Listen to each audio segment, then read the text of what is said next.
Okay, our family just went through something that I wish we didn't go through, but we did, and I thought it would be good to share it with you because when I talked to my friends about my son's febrile seizure, they most of them hadn't heard of it, and even posting it on Facebook, a lot of people were like, what does he have? Does he have epilepsy, or is he prone to have epilepsy because he's had this seizure, or like does he have any permanent damage from having a febrile seizure? Well, these are questions I'm all going to address today.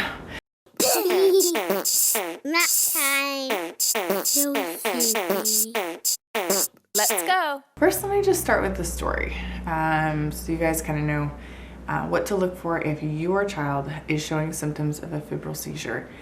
And the other thing I want to address is that this is not medical advice. This is what happened to our family. So if you are concerned that your child is having a febrile seizure or is starting a seizure, please just call 911. If your doctor's office isn't open, honestly, even if it is open, just call 911. That's what they're there for. So just pick up the phone.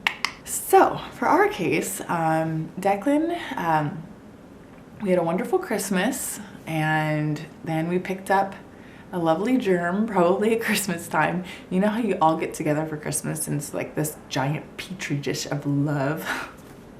Well, this petri dish of love flourished into a fever, a very high fever.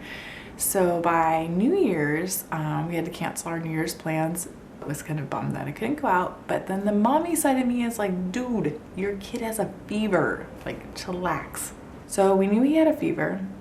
So we took his temperature, he was feeling a little warm, and it was 102. And I was like, okay, it's going up a little bit. But we only had 20 minutes left of the movie. And so I figured I'll give it to him right after the movie so that it kicks in for bedtime. And I'd read a lot of like more homeopathic things recently about, you know, fevers being good for your body, that they're in place so that it'll burn off the, you know, the germ that's inside, and it's okay for your child to go to like 103 or whatever. So those are things I'd read, okay? I hadn't talked to a doctor, it's just the things that I'd read. And so 102, I was like, okay, I wasn't concerned at all. I was like, 102, no biggie. Obviously, if it started to go over 102, I was gonna give him Motrin. So we sit there for the movie, and the last like 20 minutes of the movie, he started doing these weird things, kind of like, you know, flinching, like just like kicking, kind of like if you're falling asleep and your leg just kind of like randomly kicks and it like it wakes you up. That's what he was doing. It was like flinch here, flinch there, like that's weird. And I even told John, like, that's kind of weird. Like, what is he doing? Is he falling asleep? Can you just watch him for a minute? Because I was holding him, so John's kind of watching him, and he's like, I don't know, babe, he's not really doing it. So John wouldn't see it, and I would kind of see it out of the corner of my eye, like, what's going on here? And in retrospect, just so you know, those little flinches are sort of like an aftershock of an earthquake. So they're basically mini seizures. So Declan was having little seizures before he had the big one, and I just didn't know enough to recognize what it was. So like an aftershock releases tension in the earth or whatever, so that the big one won't, you know, like shake the world. Anyway, okay, a little dramatic moment. Sorry, pull it together. So he was having those, and I didn't realize it. And then because he's on me, I didn't really feel like he was getting. I didn't feel like his temperature was getting hot. Like it's kind of like that old saying of frying a frog. Like, because he was on me, I didn't feel his temperature getting hotter because we're just like sitting together, and his temperature was gradually rising. And then I just all of a sudden noticed, gosh, he feels really hot. And then I was like, good grief. And so I got the thermometer out and measured his temperature, and it was 105. Obviously, I said, John, here, take Declan. He's burning up. And John, when John got him, he was like, Heidi, he is on fire. And, you know, so I was just like, you know, started to freak out a little bit. I was like, okay, let's get him Motrin ASAP. And in retrospect, use Tylenol. Talk to your doctor, but use Tylenol. Tylenol works quicker, but not as long. And Motrin is slower acting, or slower starting, but then it lasts longer periods of time. So that's why they say, like, you can alternate them. If your child is dealing with a really high fever, you can give Tylenol to drop it quickly if it's over 102 or over 101, and then give them Motrin so that that Tylenol lasts a longer period of time. So anyway, just side note. So I went upstairs to get the Motrin, and literally I'm coming down the stairs and John's like, Heidi, he's doing something over here. He's having a seizure. And I thought, well, he didn't see those kicks before, so that's probably what he's seeing, and he's freaking out because of that. So I round the corner thinking I'm going to see Declan doing the same kicking as before, and no, it was a full-blown seizure. Yeah,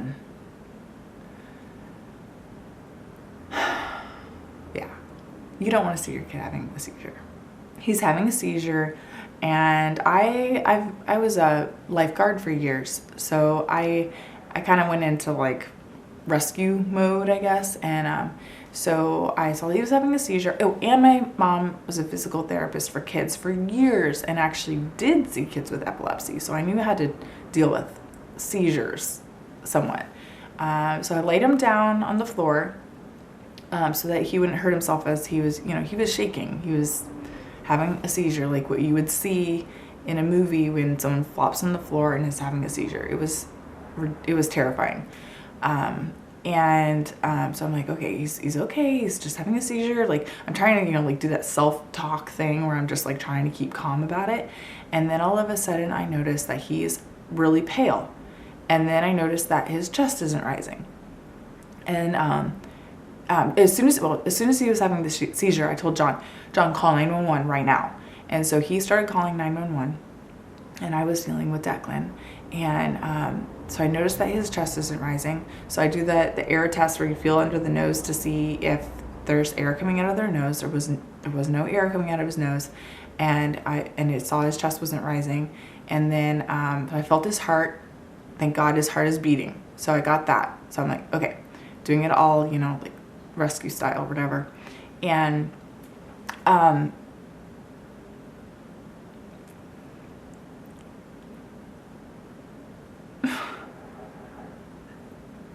okay. But when you see your kid not breathing, yeah, that is the scariest thing, probably the scariest thing that's happened to me in my life. I literally thought he was gonna die.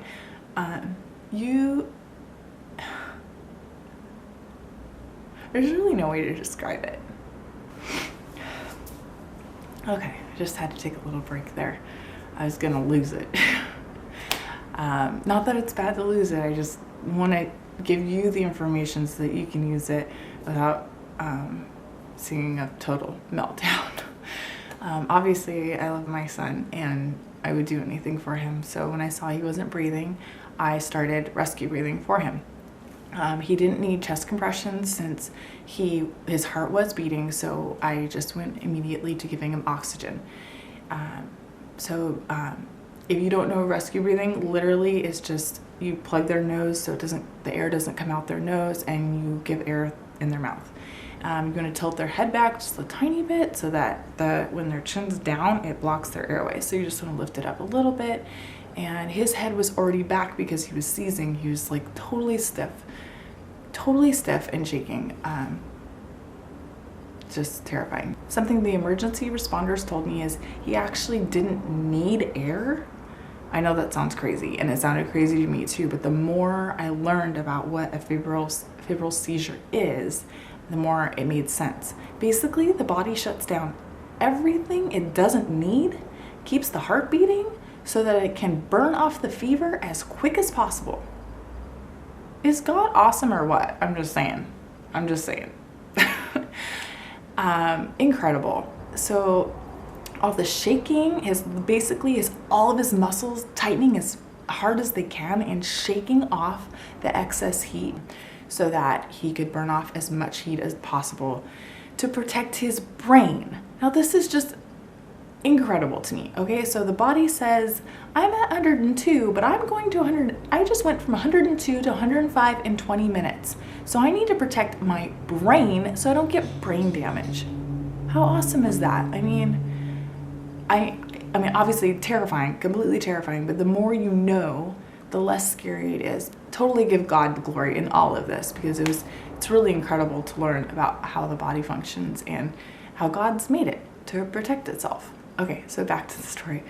So I'm giving him, John is on the phone with 911 the whole time, and I just continued giving him rescue breathing until the ambulance arrived with the rescue. I almost said rescue bots. Sorry, we're all about Transformers here. Not rescue bots, with the firemen and paramedics. They got here within 5 minutes. It was so fast, and I'm so thankful that our response time here is so quick. It was definitely a blessing.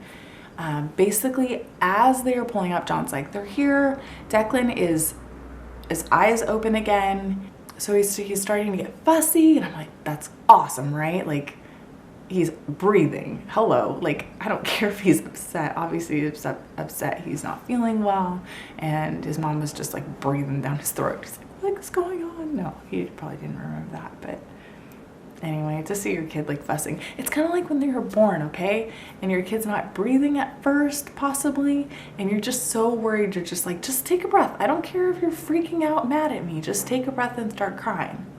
And so that's how it was. It felt like that. It felt like he just needs to take a good breath. He just needs to come back to us. And he did. He just started, just started fussing, and I was like, yay. So that was just such an awesome moment. I was just like, praise God, like, here he is. They were just like, a febrile seizure. This sounds like a febrile seizure, and just started giving us information about that so that we weren't, scared. So that was really good. They were just like, oh, it's a febrile seizure, okay, and kind of like, just totally chill about it. And I'm just like, do you know my kid? He just wasn't breathing just like a minute ago. So like, give me a little time to like get over that, okay? So no, that's what was going on in my mind. I'm just like, oh my goodness. But it was definitely good to know the information. I mean, because of course I'm thinking like, is there anything more permanently wrong, or like what is going on? I just had no idea. By the time they took his temperature in the ambulance going over to the hospital, it was 101. Yeah, 101. So from 105 to seizing, granted he never got his Motrin because he seized before I was able to give him the medication, he dropped 4 degrees. That is how incredible those seizures are, like in a good way, right? So his body protects his brain, takes it down to 101. Ambulance ride over from our house to the nearest hospital. Not far at all, maybe 10 minutes. We wait to get checked in. We get a room or whatever. They take his temperature again, back to 105. Yeah, so that was probably another 20 minutes. So basically, if he didn't have that seizure, it would have just kept going up, is what I'm thinking. And so I am totally thankful that that happened. Although it was the most terrifying moment of my life. So sometimes the bad is for the good, right? So I just have to trust God in that and thank him that everything, was in his control. Basically over there, they're like, oh, febrile seizure, and they're all acting like it's normal too. And so I'm just like, okay. And so the more you do know, the less scary it is. They just keep giving me more information, saying, Mama, you did everything right, good job. And like okay. And they're basically saying, oh yeah, he might seize again here. And I'm like, oh my word, like do something. It was just really scary. When I get really stressed out or nervous, sometimes I just joke, because that's my way of like releasing the tension or whatever. Granted, at home when he wasn't breathing, all of that, forget it. Jokes are out the window. Like, it was terrifying. But at the hospital, I'm like trying to have a sense of humor and everything. I'm like, oh yeah, okay. Love those febrile seizures. Let's not do that again, okay? So Declan starts doing the flinching thing again. They've taken his temperature. It's back to 105. He starts flinching again. So I'm pushing the button to get help. No one's coming. I'm like, what is wrong with this button? Hello, we're in the hospital. But no one's coming, so I'm just like kind of, you know, just watching him and everything. Okay, so they hadn't given him his Motrin yet, which is why the fever was going up again. So that's why I was like, okay, let's get him going here. He hadn't had anything yet. When she comes in, she gave him a suppository. Yeah, so exciting. Poor baby. I was just like, oh my word, what a rough night. And then a catheter so they could have a clean urine sample. So did the urinary tract infection test, did a flu test, and one other thing they ruled out. Urinary tract. Oh, and they did a strep test and flu. Did I say flu? Yeah, anyway. So they did all those tests and everything was negative. So that was great because then they could rule out all those things. And they did we did a blood panel later and nothing was in that. So basically it was just a febrile seizure. Just a febrile seizure. Oh, good gravy. Awful. Don't do it. So basically every kid has a different threshold for a fever, and what kind of causes it is the jump. So I just wouldn't go above 102 for like any child, no matter if homeopathic things say that's okay or not. I just wouldn't do it because you don't know the threshold. And do you want to see your kid have a seizure? I don't think so. I mean, even though it was good in our case, like it was terrifying and not suggested. So after Declan got the suppository and Motrin and whatever, I think they gave him both. So after he got all the medicine, they did all the tests and everything, then his fever just continued to go down. He didn't have any more flinching, and basically they released us from the hospital that night. I just have to say that we had, even though it was the most terrifying night of our life, there was this like feeling of like blessing over it, because number one, that could have happened in the middle of the night. Anyway, I just give God the glory that it happened while we were all awake, and that God gave me the skills that I have to help Declan, and that we have just like amazing friends. My friend Sarah came to the hospital, and our friend JC came to the hospital to help with Aiden while John and I were back with Declan so we could be together.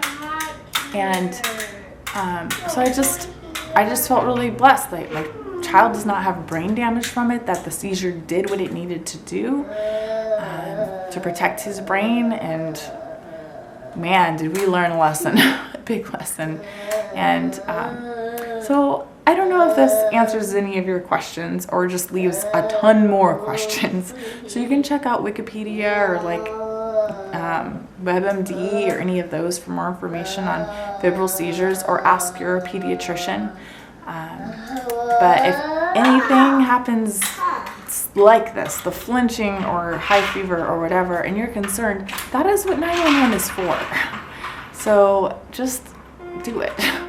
Because I mean, you don't want to look back and say, I wish I'd called 911. So anyway, I hope this was good information for everyone. If you do have more questions, or if you want to share your febrile seizure story, you can video respond to this or leave a comment below. Make sure to like this so other people will check it out too. And let's spread the word about febrile seizures. Just knowledge really is power. You know that whole like channel, like the more you know. Well, it's true. It really is true, because if this ever happens to us again, I will know not to worry that if my son is going to die. I'll just know that it's a thing that the body does, and I don't know. I won't be as scared. So I hope that you not enjoyed this video, because how could you? Really? But anyway, I just hope that this gives you a little bit of peace if this happens to you, that you won't be as terrified as we were. So love you guys. Take care. Just have a wonderful day, and I'll see you next time on While They Were Napping, or at least when one of them was napping. Bye.